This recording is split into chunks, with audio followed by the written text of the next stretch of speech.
جی مشائخ، درس کو جاری رکھتے ہیں۔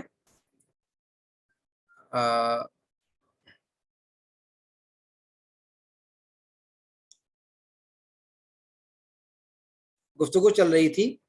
کہ قلم اور عرش دونوں میں سے پہلی کون سی چیز پیدا کی گئی ہے۔ اس میں اگر عبداللہ ابن عامر ابن عاص کی روایت کو دیکھتے ہیں تو یہ سمجھ میں آتا ہے کہ عرش اور کرسی، عرش جو ہے پانی پر تھا، عرش پہلے پیدا ہو گیا اور قلم بعد میں، جبکہ عبادہ بن صامت کی روایت کے الفاظ ہیں اول ما خلق اللہ القلم یا ان اول ما خلق اللہ القلم فقال له۔ تو ان دونوں یہ الفاظ عبادہ بن صامت کی روایت کے ہیں۔ اس روایت کو سامنے رکھ کر بعض لوگوں نے کہا کہ پہلی مخلوق قلم ہے، اور جن لوگوں نے کہا کہ نہیں، پہلی مخلوق جو اللہ تعالیٰ نے پیدا کیا وہ عرش ہے، اس لیے کہ وہ عبداللہ بن عامر بن عاص کی روایت میں وہ چیز واضح سمجھ میں آتی ہے۔ اور یہاں جو اول کا لفظ آیا ہے، اور یہ روایت بھی صحیح ہے، یہاں اول کا معنی یہ لیتے ہیں کہ قلم کو سب مخلوقات میں سے سب سے پہلے نہیں پیدا کیا گیا، یہ معنی نہیں ہے، بلکہ اللہ تعالیٰ نے پیدا کرنے کے بعد قلم کو جو سب سے پہلا کام اس کو سونپا وہ کیا ہے؟ تقدیروں کی کتابت ہے، قیامت تک کے لیے مخلوقات کی تقدیروں کی کتابت۔ تو اس اعتبار سے اولیت اس کے لکھنے کے اعتبار سے ہے، اس کے لکھنے کی کیفیت کے اعتبار سے ہے۔ مخلوق خلقت کے اعتبار سے وہ اول نہیں ہے، خلقت کے اعتبار سے اول عرش ہے اور ماء ہے۔ جی اور اس پر اگر ہم اس کو مان لیتے ہیں تو پھر اس سے ساری روایتوں کے درمیان تطبیق ہو جاتی ہے۔ اور اگر یہ کہتے ہیں کہ قلم کو پہلے پیدا کیا عبداللہ، یہ عبادہ بن صامت کی روایت کو لے کر کے، تو پھر عبداللہ بن عامر بن عاص کی روایت جس کے اندر یہ ہے کہ اللہ تعالیٰ نے یہ تقدیروں کو لکھا آسمان و زمین کی پیدائش کے 50,000 سال پہلے، درا حالے کی اس کا عرش پانی پر تھا، تو اس روایت پر عمل نہیں ہو پاتا ہے، گویا اس روایت کی ایک طریقے سے اندیکھی ہو جاتی ہے۔ تو نصوص کو ایک کو اعمال اور ایک کو اہمال کیا جائے، اس سے بہتر ہے کہ دونوں پر عمل کیا جائے۔ اسی لیے جو ہے وہ راجح، جو محققین علماء کے نزدیک راجح ہے، وہ یہ کہ پہلی مخلوق جو اللہ تعالیٰ نے پیدا کی وہ عرش ہے۔ اس عالم کے حوالے سے تقدیروں کے لکھنے کے لیے جو پہلا کام قلم کے حوالے سے جو پہلے اولیت کا ذکر ہے، وہ اس حوالے سے کہ اس کو پیدا کرتے ہی پہلا کام یہ سونپا گیا تھا، نہ کہ خلقت کے اعتبار سے اس کی اولیت کو بتلانا مقصود ہے۔ اور عبادہ بن صامت کی وہ روایت جو مسند احمد کے اندر اور مصنف ابن ابی شیبہ کے اندر آئی ہے، ان کے الفاظ کو دیکھتے ہوئے یہ چیز سمجھ میں بھی آتی ہے۔ واضح مشائخ؟ تو اس طریقے سے دونوں روایتوں کے درمیان تطبیق ہو جاتی ہے۔ جی ورنہ پھر ٹکراؤ ہوتا ہے، اس لیے کہ عبداللہ بن عامر کی روایت میں کہا گیا کہ مخلوقات کی تقدیر کو اللہ نے لکھا درا حالے کی اس کا عرش پانی پر تھا، اور آپ جانتے ہیں کہ تقدیروں کی مخلوقات کی تقدیر قلم کے پیدا کرتے ہی اللہ تعالیٰ نے کہا تھا لکھنے کے لیے، تو تقدیروں کے لکھنے میں اور قلم کی پیدائش میں فرق نہیں ہے۔ تو جب فرق نہیں ہے تو جب عبارت کہتی ہے کان عرشو وکان عرشو، کانا یہ زمان ماضی کے لیے ہے، زمان ماضی اس کا عرش پانی پر تھا، جب یہ پیدائش ہوئی قلم کی اور تقدیروں کے لکھنے کا معاملہ ہوا، اس سے پہلے اللہ کا عرش پانی پر موجود تھا۔ تو اس روایت پہ عمل نہیں ہو پاتا ہے اگر قلم کو کہہ دیتے ہیں کہ وہی پہلی چیز ہے مخلوقات میں۔ اور ابو داؤد کی روایت میں فقال لہ اکتب ہے، جبکہ مصنف ابن ابی شیبہ اور مسند احمد کی روایت میں قال لہ اکتب، یعنی اول ما خلق اللہ القلم قال لہ اکتب، اللہ تعالیٰ نے جیسے ہی پیدا کیا قلم کو کہا لکھو، گویا اول چیز جو حکم دیا گیا وہ کتابت کا تھا، تو کتابت کے اعتبار سے اس کو رکھا گیا ہے۔ جی میرے خیال سے بات واضح ہو گئی کہ مخلوقات میں سے سب سے پہلی کون سے مخلوق پیدا کی گئی۔ جی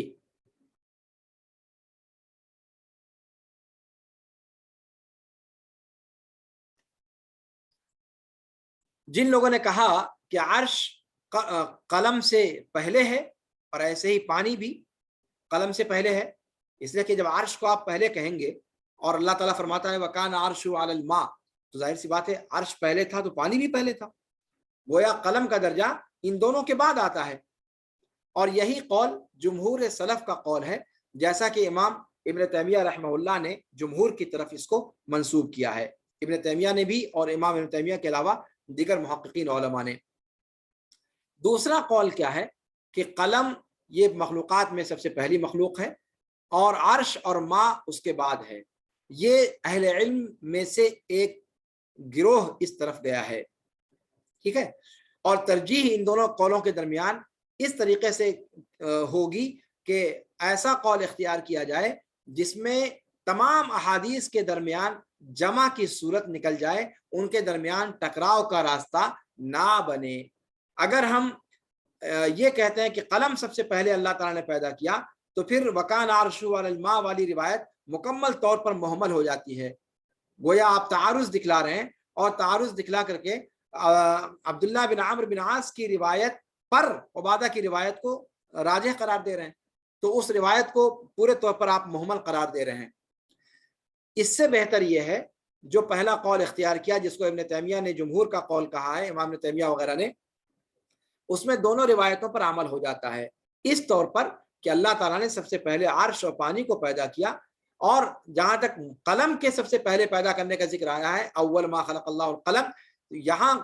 پہلے کا تعلق اس کے عمل سے ہے، اس کی خلقت سے نہیں، یعنی قلم کی خلقت کے بعد پہلا عمل جو اللہ تعالیٰ نے اس کا دیا وہ کتابت کا تھا، تقدیر کے۔ اور اگر یہ بات کہتے ہیں، اور یہ جو ہے مصنف ابن ابی شیبہ اور مسند احمد کی روایت کے الفاظ جو عبادہ کے ہیں، عبادہ کی روایت کے ہیں، وہ الفاظ بھی اسی بات کو واضح کر کے بتلاتے ہیں، اور اس میں فقال لہو کی جگہ پر قال لہو اکتب کہا گیا ہے۔ تو یہ ترجیح کی اس کے اندر ہو جاتی ہے، ترجیح جو ہے ترجیحی قول یہی پہلا قول لگتا ہے، واللہ اعلم۔ جی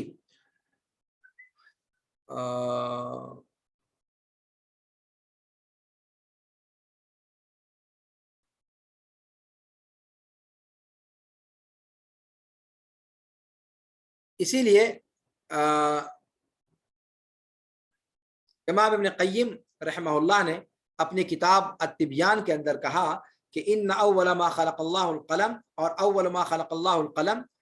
ان کو یا تو دو جملہ بنا دیا جائے یا ایک جملہ بنا دیا جائے۔ دو جملہ بنا دیں گے تو اس کا معنی دوسرا ہو جائے گا، ایک جملہ بنا دیا جائے تو اس کا معنی دوسرا ہو جائے گا، جیسا کہ تفصیل آپ کے سامنے میں نے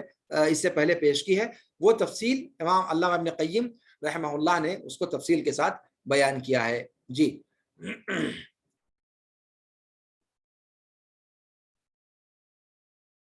یہ ہو گیا معاملہ امام ابن قیم رحمہ اللہ اپنے مشہور قصیدہ نونیہ میں اس کی طرف اشارہ کرتے ہوئے کہتے ہیں کہ والناس مختلفون فی القلم الذی کتب القضاء به من الدیان هل كان قول العرش او بعده قولان عند ابي العلا قولان عند ابي العلا الهمذاني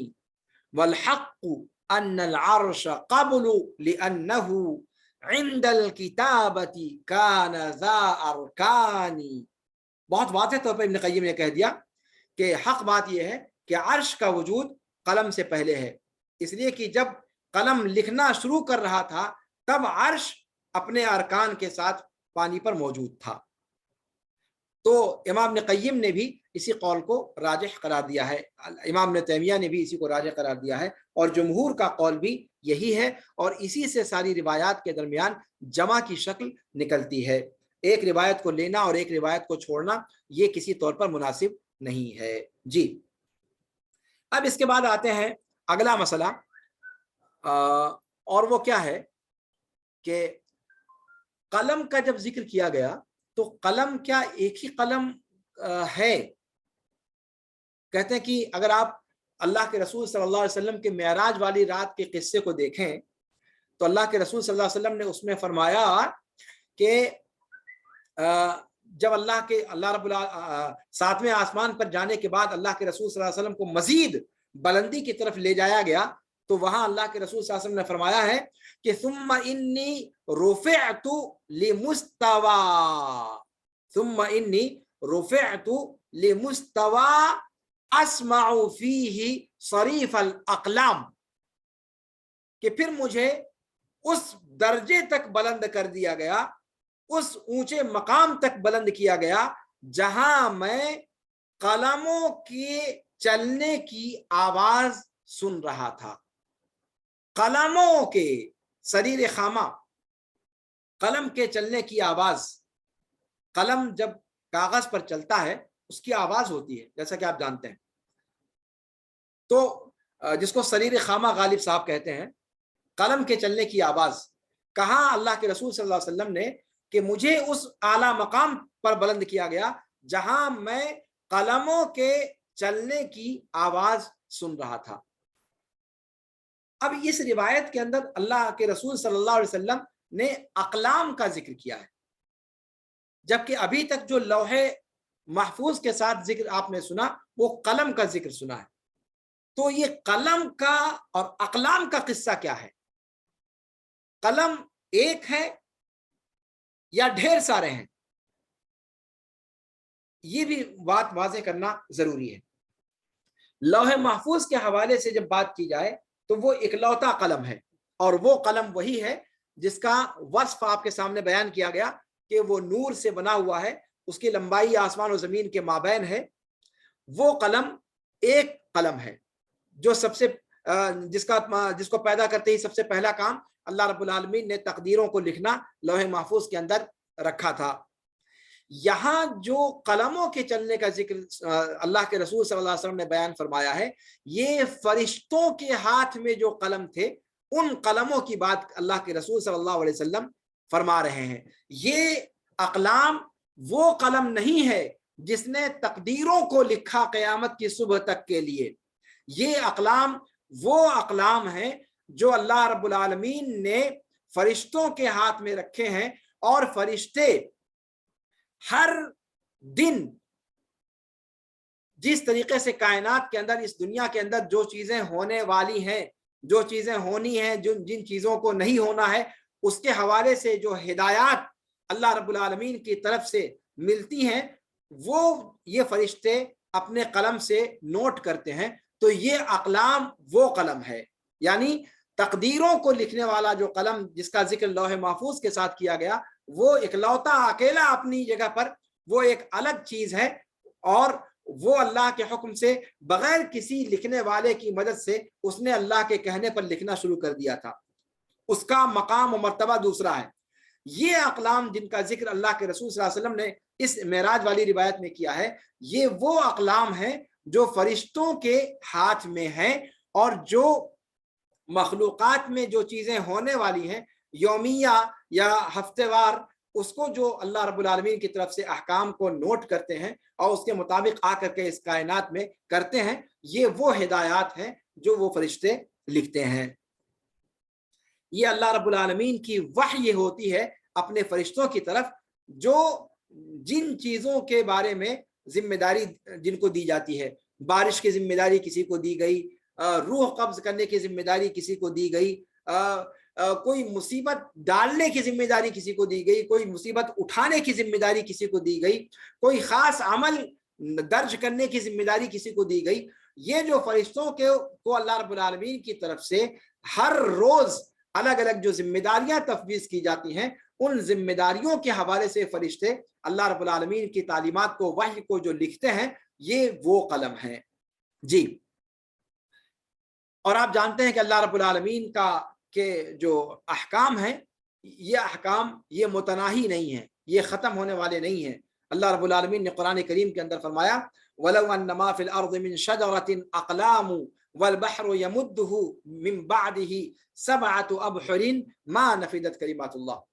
کہ اگر زمین کے اندر جتنے بھی درخت ہیں ان کو سب کو قلم بنا دیا جائے، اور جتنے سمندر ہیں اگر ان تمام کے تمام سمندروں کو سیاہی بنا دیا جائے، تب بھی اللہ رب العالمین کے کلمات ختم ہونے والے نہیں ہیں۔ تو یہ اللہ رب العالمین کے وہ کلمات ہیں جو بذریعہ وحی فرشتوں پر نازل کیے جاتے ہیں اور یومیہ فرشتے اس کو مدون کرتے ہیں اور اس کے مطابق اس کائنات کو چلانے کے لیے اللہ کے حکم کی تعمیل کرتے ہیں. جی تو یہ اقلام جو یہاں پر ذکر کیے گئے ان کی نوعیت دوسری ہے اور یہ وحی کو لکھنے والے قلم ہیں اور وہ قلم تقدیروں کو لکھنے والا ہے. دونوں کی چیزیں جس سے جو چیزیں لکھی جانے والی ہیں ان کا فرق ہے. وہ تقدیروں کو لکھنے کے لیے اللہ نے پیدا کیا اور یہ وحی کو لکھنے کے لیے فرشتوں کو جو دیا یہ وہ قلم ہے. جی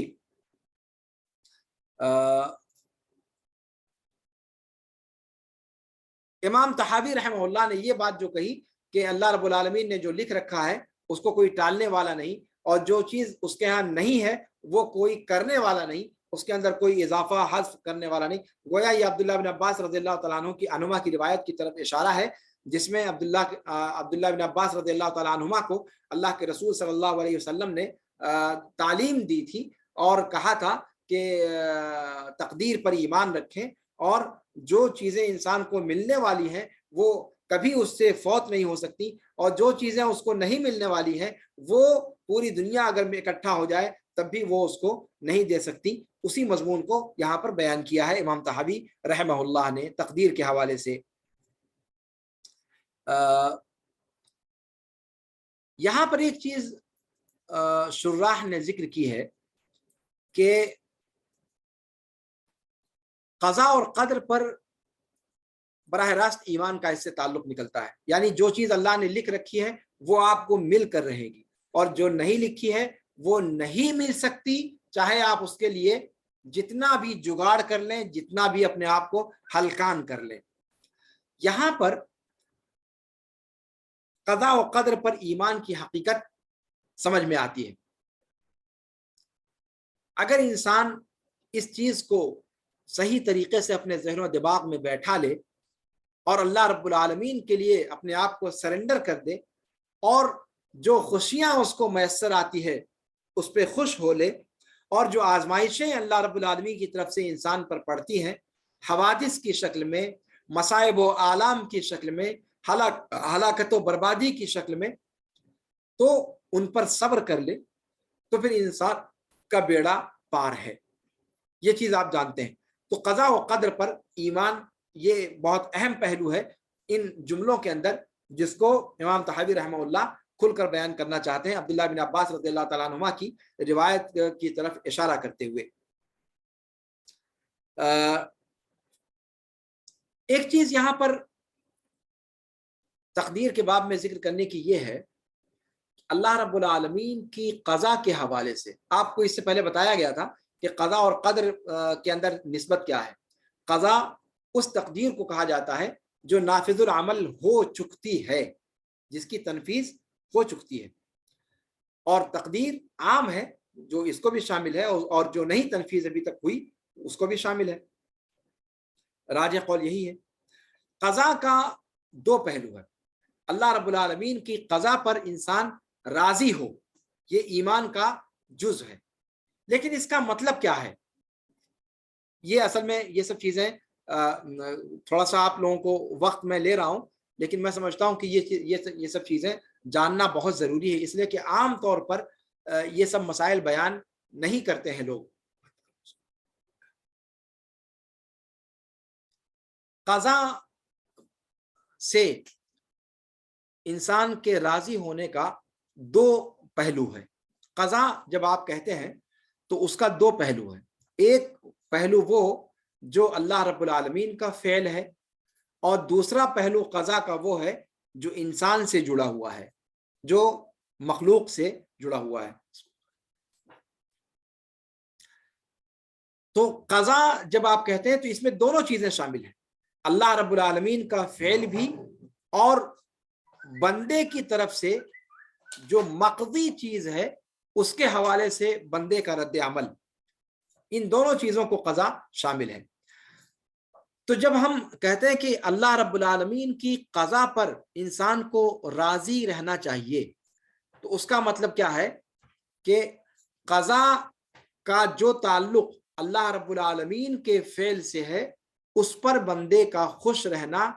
اس پر انسان کو راضی رہنا، اس کو پسند کرنا، یہ حضرت انسان پر واجب ہے، اس لیے کہ قضا اللہ کی صفات میں سے ایک صفت ہے، اور اس کے تعلق سے ناراضگی ظاہر کرنا گویا اللہ رب العالمین پر اعتراض ہے، اور یہ چیز جائز اور درست نہیں ہے۔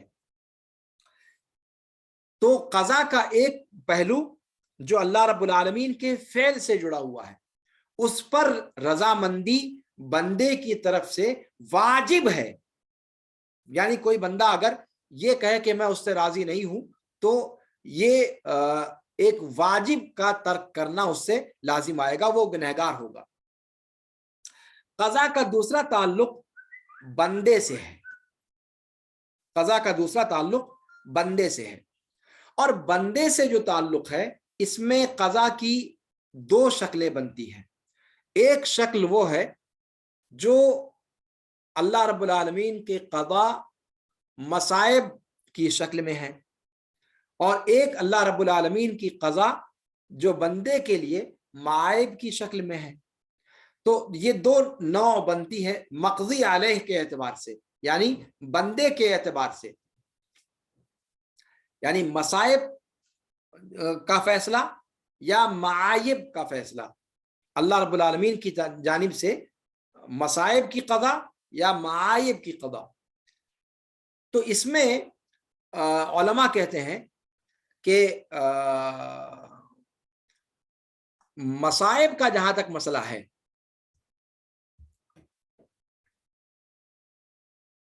جی اس میں عام طور پر یہ بھی ممکن ہے کہ بندے کا اپنا کوئی اختیار نہ ہو، مصائب کے اندر ہو سکتا ہے بندے کا اپنا کوئی اختیار نہ ہو، جیسے کوئی شوگر میں مبتلا ہو جائے، کوئی جو ہے لولا ہو جائے، کوئی لنگڑا ہو جائے، کوئی کوڑھی ہو جائے، نعوذ باللہ، اللہ رب العالمین ہم سب کو ہر طرح کی مصائب سے محفوظ رکھے۔ تو یہ مصائب ظاہر سی بات ہے اس مصیبت کے آنے میں بندے کا اپنا تو کوئی اختیار نہیں ہے، تو یہ اللہ رب العالمین کی قضا ہے بندے کے لیے مقضی، یہ مصائب کے اعتبار سے ہوا۔ معائب کے اعتبار سے کیسے؟ معائب کے اعتبار سے مطلب جیسے کوئی انسان زنا کر بیٹھا، کوئی انسان چوری کر بیٹھا، تو اب یہ چوری کر بیٹھا یہ کیا اس کے اپنے اختیار سے ہے یا نہیں ہے؟ ظاہر سی بات ہے بندے کے اپنے اختیار سے ہے۔ کس نے کہا تھا کہ زنا کرے؟ کس نے کہا تھا کہ سود کھائے؟ کس نے کہا تھا کہ زنا کرے؟ کس نے کہا تھا کہ کسی کی زمین ہڑپے؟ جی تو معائب جو ہیں وہ انسان اپنے ارادے سے کرتا ہے، اور مصائب بسا اوقات انسان کے اپنے اختیار سے نہیں ہوتے۔ تو اسی لیے دونوں کے درمیان علماء نے فرق کیا ہے۔ جی تو مقضی علیہ کے اعتبار سے مصائب ہوں یا معائب ہوں، اگر مصائب ہیں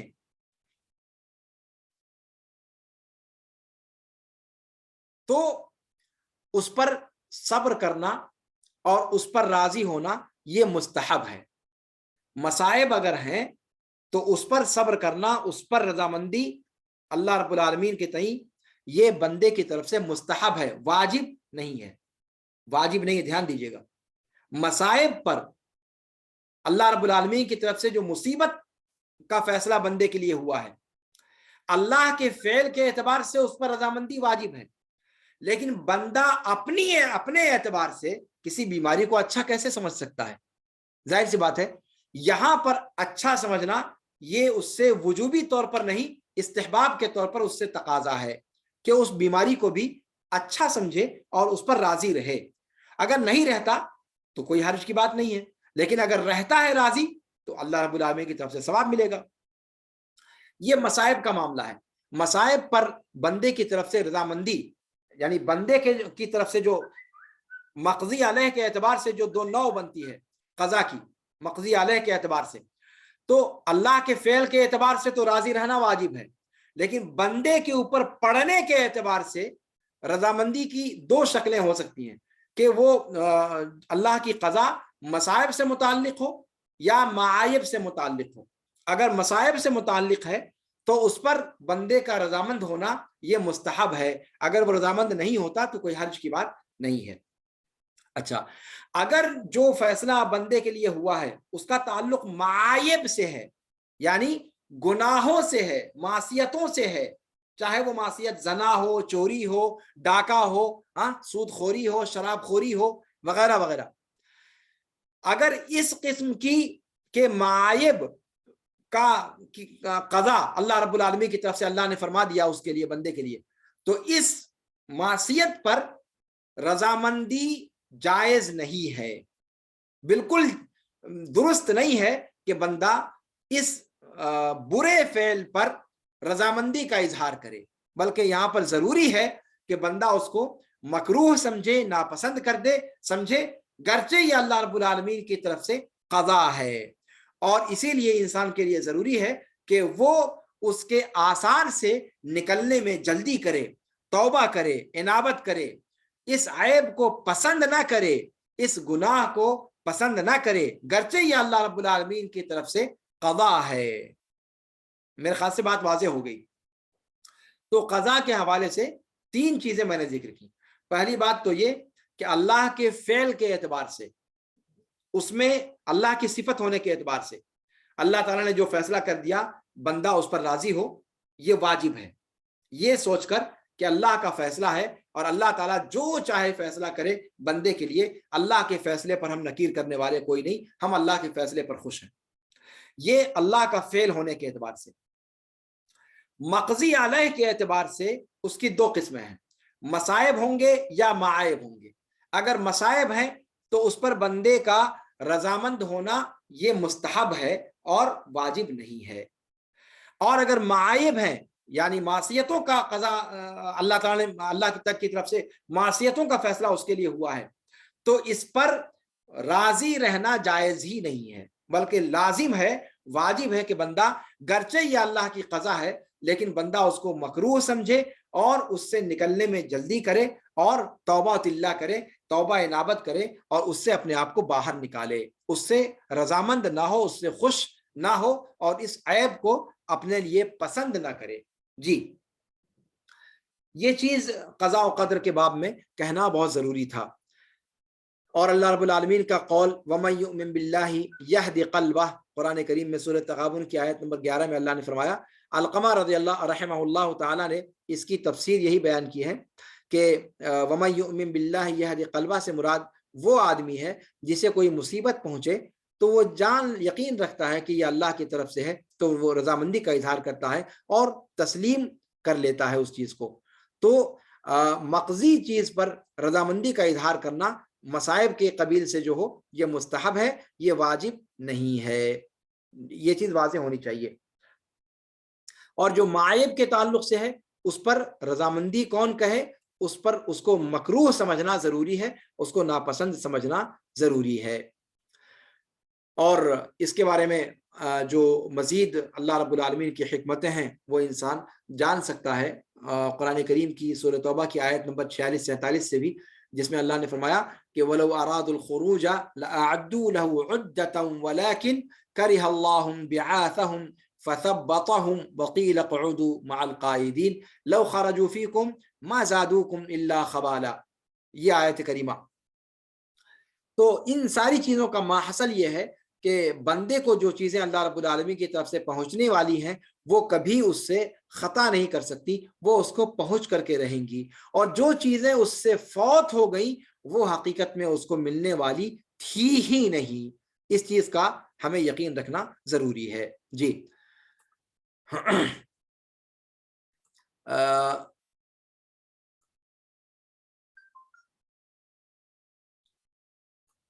اس کے بعد جو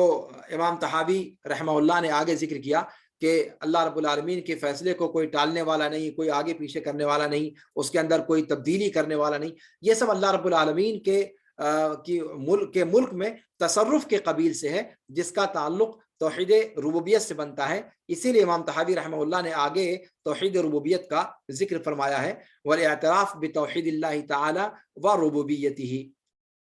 اس کا تعلق توحید ربوبیت سے بنتا ہے. اسی لیے اور اس اعتبار سے بھی اس کا مدخل عقیدے کے اندر ہو جاتا ہے۔ تو ایمان، تقدیر پر ایمان حقیقت میں اگر دیکھا جائے توحید ربوبیت پر ایمان کے قبیل سے ہے، یعنی تقدیر پر ایمان حقیقت میں توحید ربوبیت پر ایمان کے قبیل سے ہے۔ تقدیر یعنی اللہ رب العالمین کے جو بھی تصرفات اپنی مخلوق میں ہوتے ہیں وہ اللہ رب العالمین کی ربوبیت کا مظہر ہے، اور بندے کو اس پر سمع و طاعت اختیار کرنی چاہیے، یہ توحید ربوبیت کے تقاضوں میں سے ہے۔ امام طحاوی نے آگے فرمایا وخلق، اللہ تعالیٰ کا قول نقل کیا وخلق کل شیء فقدرہ تقدیرا، اور کہا کہ وکان امر اللہ قدرا مقدورا، اور اس کے بعد کہا کہ خرابی ہو اس کے لیے جس نے اپنے آپ کو اللہ تعالیٰ کا مد مقابل بنا لیا تقدیر کے باب میں، اور اس کے اندر بیمار دل لے کر کے آیا اور اپنے فہم سے ڈھونڈنے لگا ایسی چیزیں جو جہاں تک اس کی رسائی نہیں ہے، غیب کی چیزوں کو۔ یہ سب چیزیں اسی مضمون کی تائید اور تاکید میں ہیں اور اسی کو پختہ کرنے کے لیے استعمال کی گئی ہیں۔ اس کے بعد ہے اگلا جو ہمارا موضوع ہے کہ والعرش والکرسی حق۔ انشاءاللہ آج کا درس میں اسی پر ختم کرتا ہوں، اور انشاءاللہ کل عرش اور کرسی کے بارے میں گفتگو کی جائے گی۔ کچھ گفتگو تو عرش کے بارے میں آج ہو چکی ہے، لیکن کل انشاءاللہ عرش اور کرسی اور عقیدے کے اندر اس کے کیا لوازمات ہیں اور اس سے کیا کیا چیزیں سمجھ میں آتی ہیں اور کتنے پہلو اس کے اندر ہیں، ان تمام چیزوں کو انشاءاللہ کل کے درس میں ہم مکمل کریں گے۔ اللہ رب العالمین جو چیزیں پڑھی گئی ہیں ان کو پورے طور پر سمجھنے کی توفیق عطا فرمائے۔ اللہ رب العالمین ہمیں اپنے قول و فعل کے اندر اور اپنی گفتگو کے اندر بھی ان تعبیرات کو سوچ سمجھ کر استعمال کرنے کی توفیق عطا فرمائے جس کا تعلق عقیدے سے ہے۔ یہاں پر بات ختم کرنے سے پہلے میں ایک چیز اور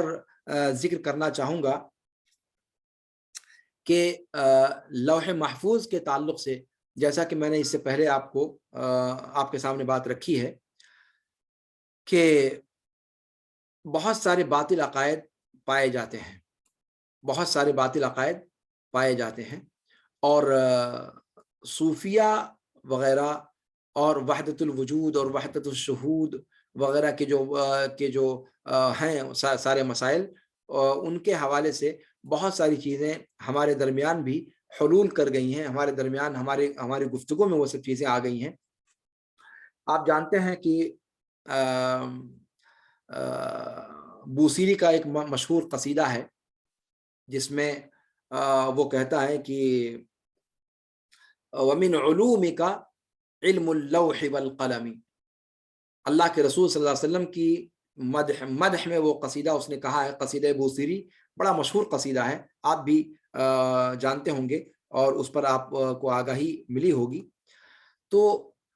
اللہ کے رسول صلی اللہ علیہ وسلم کی شان میں مبالغہ کرتے ہوئے اتنا زیادہ اس نے بڑھا دیا اللہ کے رسول صلی اللہ علیہ وسلم کی شان کو، جو حقیقت میں گھٹانا ہے، کہ آپ صلی اللہ علیہ وسلم کے علوم میں سے کچھ حصہ ہے وہ جو لوح و قلم کے اندر ہے۔ نعوذ باللہ ثم نعوذ باللہ۔ کیا کہا اس نے کہ وَمِنْ عُلُومِكَ عِلْمُ اللَّوْحِ وَالْقَلَمِ، لوح و قلم کا علم وہ آپ کو جو علوم دستیاب ہیں ان علوم میں سے ایک جز ہے، ایک علم ہے۔ اللہ المستعان، لا حول ولا قوت الا باللہ۔ اس جملے کو ادا کرتے ہوئے انسان کی روح کیسے نہیں کانپتی ہے، لا حول ولا قوت الا باللہ۔ جی، تو لوح محفوظ کے حوالے سے وہ لوح محفوظ، اچھا، اور صوفیہ کے ہاں یہ چیز آپ پائیں گے کہ لوح محفوظ میں انہوں نے جھانک لیا اور پہلے سے ان کو پتا چل گیا کہ لوح محفوظ میں یہ اور یہ لکھا ہوا ہے۔ آپ ان کی کتابوں کو پڑھیں گے، تبلیغیوں کی کتابوں کو پڑھیے، صوفیہ کی کتابوں کو پڑھیے، حکایات اور منامات اور دنیا بھر کی جو خرافات ان کے ہاں پائی جاتی ہیں، اللہ رب العالمین کی پناہ، اللہ رب العالمین کی امان اللہ طلب کرنی چاہیے کہ اس میں کس حد تک گمراہیاں اور کتنی خطرناک گمراہیاں ہیں۔ وہ لوح محفوظ جہاں تک فرشتوں تک کی رسائی نہیں، جہاں تک فرشتوں تک کی رسائی نہیں، چنیدہ فرشتوں کو اللہ رب العالمین وہاں تک پہنچنے کی رسائی دیتا ہے، اور وہ صرف اور صرف خاص ہے اللہ رب العالمین کے لیے، اور اللہ رب العالمین نے اس کے اندر جو لکھ رکھا ہے اس میں سرے منہ کوئی تبدیلی نہیں آتی ہے۔ تقدیر کے موضوع پر گفتگو کرتے ہوئے یہ بات آپ کو بتائی گئی تھی کہ دعا سے تقدیر بدلتی ہے اور فلاں چیز سے تقدیر بدلتی ہے، وہ سب چیزیں جو میں نے اس پر گفتگو کی تھی، وہاں میں نے بتایا تھا کہ تقدیر بدلنے کا جو ذکر آیا ہے یہ ان تقدیروں کے بدلنے کا ذکر آیا ہے جو فرشتوں کے ہاتھ میں اللہ رب العالمین نے دیا ہے۔ یمحو اللہ ما یشاء ویثبت وعندہ ام الکتاب، لوح محفوظ کے اندر جو چیز ہے وہ بالکل فائنل ہے، اس کے اندر کسی قسم کی کوئی ایڈیٹنگ نہیں ہوتی، اس کے اندر کسی قسم کا کوئی حذف و اضافہ نہیں ہو سکتا، اور وہ صرف اللہ رب العالمین کے ساتھ مختص ہے۔ اللہ رب العالمین، بعض روایات میں اس کا ذکر آیا کہ اللہ رب العالمین روزانہ 360 دفعہ جو ہے اس کو دیکھتا ہے، اور اللہ رب العالمین وہیں سے بقیہ جو فرشتے ہیں ان کو احکامات اللہ رب العالمین دیتا ہے، اور خود قرآن کریم بھی لوح محفوظ کے من جملہ جو اس کے محتویات تھے اسی میں سے ایک حصہ قرآن کریم بھی ہے، جس کو قرآن نے کہا کہ بل ہوا قرآن مجید فی لوح محفوظ۔ تو لوح محفوظ کے حوالے سے اور قلم کے حوالے سے گفتگو کرتے ہوئے یہ ساری تفصیلات ہیں، ان کو ہمیں اپنے ذہن میں رکھنا چاہیے، اور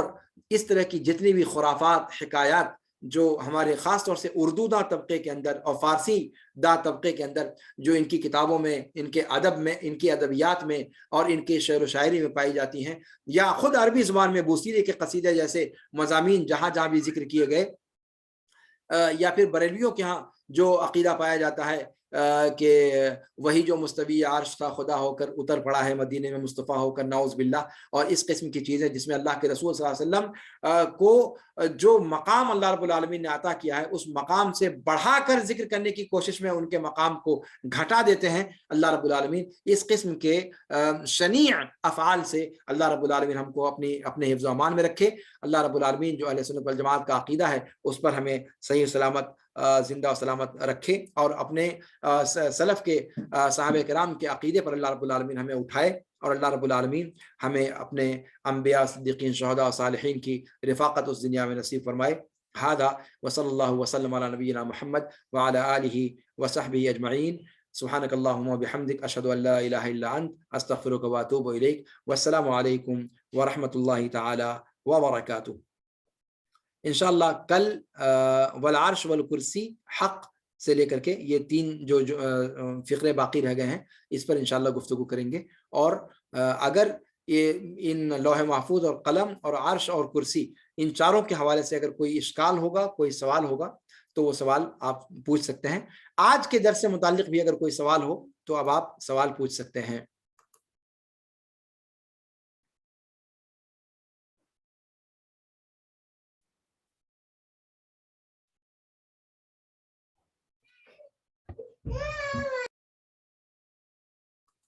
ٹھیک ہے مشائخ، هذا وصلی اللہ وسلم علی نبینا محمد وعلی آلہ وصحبہ اجمعین، والسلام علیکم ورحمۃ اللہ تعالی وبرکاتہ۔